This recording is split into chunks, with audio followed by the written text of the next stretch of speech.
Hey everybody, Brent back with you.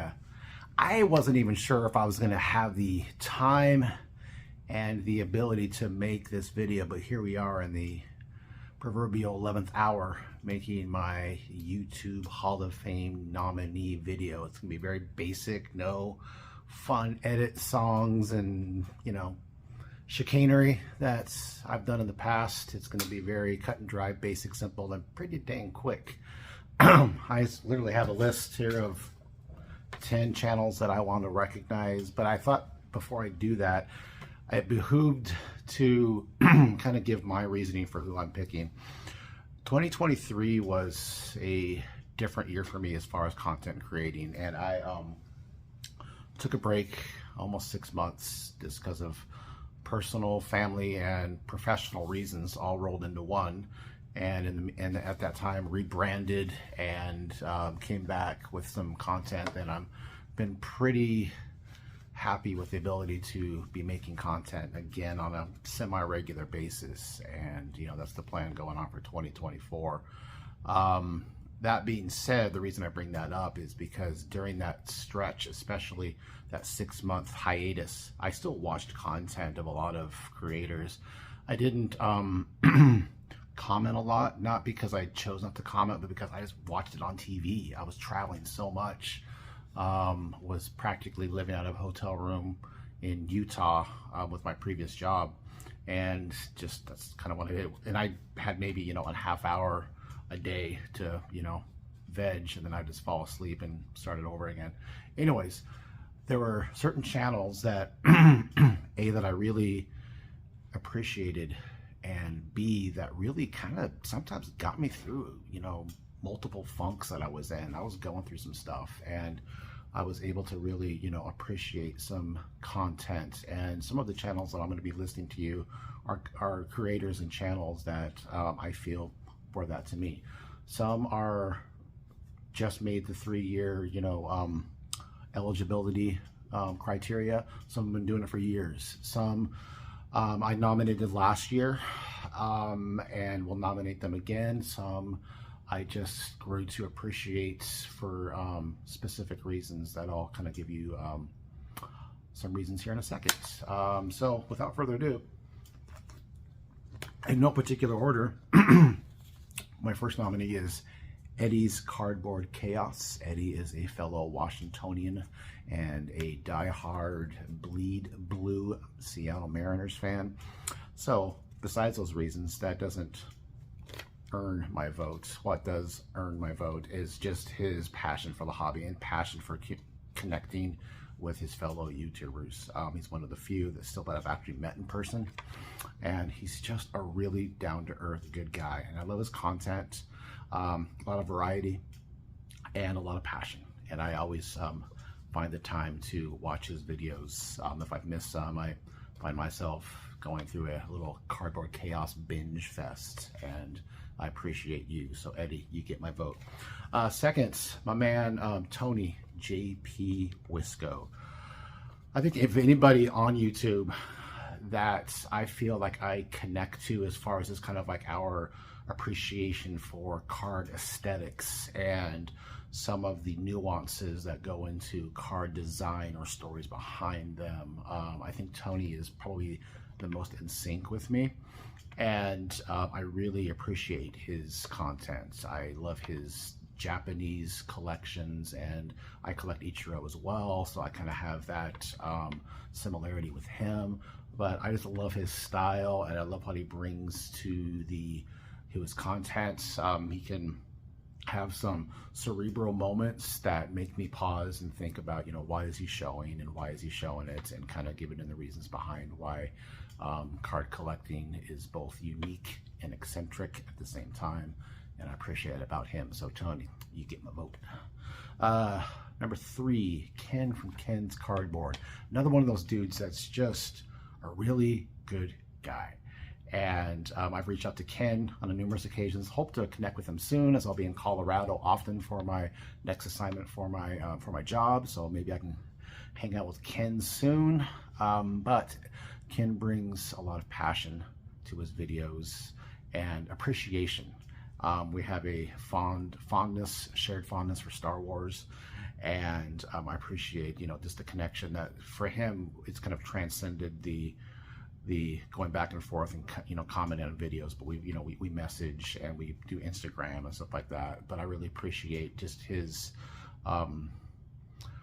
consistency in his appreciation of the hobby, and it comes through in all of his videos. So Ken, you get my vote. Next up we have Drew, Lefty NDV 10. I think of any channel that I'm nominating today, he's the one that I've probably went and watched more of his back catalog in. I nominated him last year, but I kind of just got into him last year. 2024 for me, spoiler alert with upcoming videos, is kind of, at least I'm planning it to be, the kind of the year of the T206 for me. I feel I want to add quite a few to my collection, and if you haven't checked his video, please go subscribe to him. Even if you don't collect T206, you may, warning, after watch his videos, may want to, but he's a wealth of knowledge, great collection. I love how he gives different variations of the backs and the reasons behind rarity, scarcity, oddball cards within the T206 universe. But I also love how he appreciates the beauty and the color of the cards.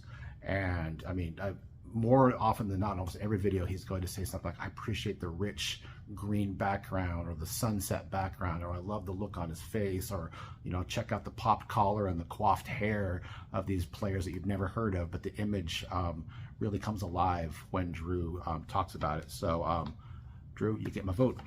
Next we have Dead Guy Cardboard, another guy that I really got into, especially this past year, that I went into his back catalog, and he's got an amazing collection, but he makes a lot of good, like, top 20-25 videos of, like, you know, rarest non-sports or top non-sports cards, which I'm a big fan of too, non-sports, and different, even like basketball or football, something that I may not collect. I like to hear kind of his rack and stack of his cards. Even if he doesn't own them, he's keen to show you know, a interesting presentation of lists of cards. I'm a big fan of that, and he's got a fantastic collection, and I really appreciate how he presents his videos. So Dead Guy Cardboard, you get my vote. Next we have my man Jesse, Think Blue 77. I think this is maybe the third year in a row that I've nominated Jesse, and I have a good connection with him as well. He's always been kind and supportive of my channel.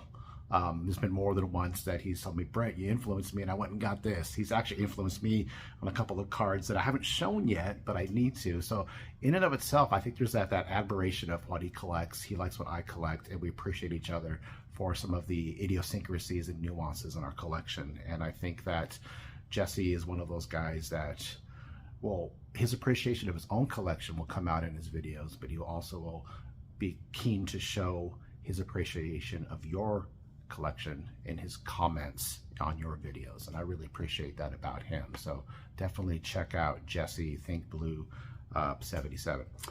Next, Because I'm Carlos, I think this is the second, maybe third year I've nominated him as well. And what's interesting about Because I'm Carlos is I don't watch him regularly enough because I don't have a lot of time. He does Friday nights live chats, and I don't really get a chance to watch him as much as I want. Usually when I do watch him, it's not live. It's going to be, you know, his, you know, archived videos.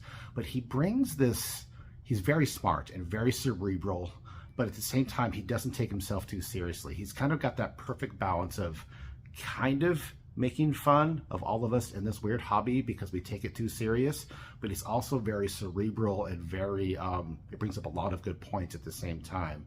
And, you know, and he has an economics background, so he talks a lot about, you know, the financial aspect of collecting, something that I wouldn't normally dive into, but there's been some videos that he's made that I just found myself really fascinated by the points that he's making. And I just kind of like his let's don't take this cardboard collection thing that we do too seriously, and he's not afraid to call people out for it either. So I appreciate that about him. So Carlos, you get my vote.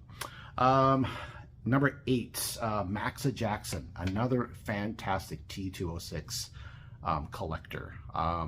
Definitely check out him and appreciate vicariously his amazing T206 and other pre-war cards as well, but especially for me, the T206 cards that he has. He has an amazing collection. He doesn't make a whole ton of videos, but when he does, it's definitely must watch for me. And I've gone back and watched on repeat some of his videos, especially when it comes to T206. So Maxa Jackson, you get my votes. Two more. We've got number 9, Terry, TJ Maxx, vintage cards and nostalgia. What can you say about Terry besides just, I mean, talk about a dude that just loves cards. I almost said baseball because he shows a lot of football as well and hockey. But he's keen to show, and I love about him is he'll pair, like, you know, magazines with cards. So he'll put 3 cards in front of you and let them tell us. He'll tell a story of how they're interconnected. Maybe take you back to a certain year, put you in the year that these cards came out of, or maybe it was if him growing up. I think we're about the same age. I'm assuming that, but I think Terry and I are about the same age of what it was like when we were younger and what these cards meant to him then and what they mean to him now. And he's very good at telling, you know, the nuanced stories of how cards can be displayed in a certain way that tells a story simply by displaying them next to each other. And he kind of weaves stories in amongst the displays that he will talk about. So another good guy to check out if you want to have good stories, which I love, that comes with the cardboard that we so fondly cherish and adore. So Terry, you get my vote. And last but not least, Don Fields of Dream Cards, another guy that is an amazing part of the hobby community. And I don't have the bandwidth or the ability to be as connected as he is, and I wish I could be. So sometimes I live vicariously through, you know, people like Don, who is always there. I swear he's always in live chats. I know he's part of Bowman 53's network of, like, you know, card room lives, and I know that's another avenue that I want to get back and connected with that I missed for most of 2023 that I wasn't able to do. But Don is a big part of that. Big Pittsburgh guy, and he has a lot of good 50s and 60s collections. I think he has like the 56 Topps Hall of Fame run, stuff like that. So he just has a lot of passion and a lot of snark that comes with that passion, and I'm a big fan of that.